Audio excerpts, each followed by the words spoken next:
పాత నిబంధనలో యేసుక్రీస్తు ప్రభు వారి పేరు యెహోవా అని కూడా రాసి ఉంటుంది. యెహోవా అని కూడా రాసి ఉంటుంది. అంటే పాత నిబంధనలు యెహోవా పేరు యెహోవా రాస్తూనే యేసు ప్రభు వారి పేరు కూడా యెహోవా అనే పేరులో ఉంటుంది.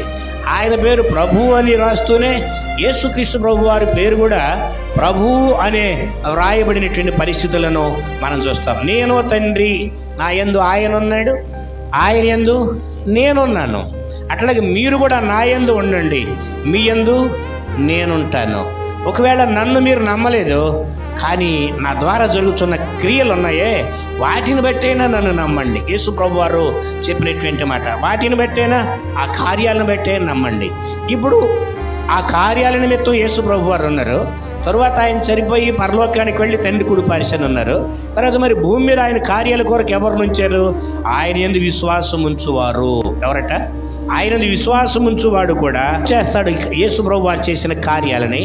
అట్లాగే ఆయన నామములో ఇంకా గొప్ప వాటిని కూడా చేస్తారు. అంటే ప్రభువుగా యేసు ప్రభు వారు మన జీవితాల్లో ఉన్నప్పుడు ఆయన ద్వారా మరి గొప్ప కార్యాలను మనం చూస్తాం, చేయబడతాయి.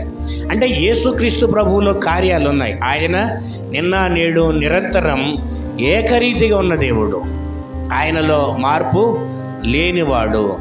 అల్ఫా ఆయనే, ఓమేగా కూడా, ఆది ఆయనే, అంతము కూడా ఆయనే. ఇప్పుడు ఆయన భూమి మీద ఎవరు నుంచారు? ఆయన విశ్వాసం ఉంచు వారి నుంచారు. వారి ద్వారా కూడా దేవుడు తన కార్యాలని జరిగిస్తారు. కానీ కార్యాలు జరగడానికి మనం చేయవలసిన పని ఏంటో చెప్తున్నారు. ఆయన యందు ఉండాలి, ఆయన మాటలు మన యందు ఉండాలి.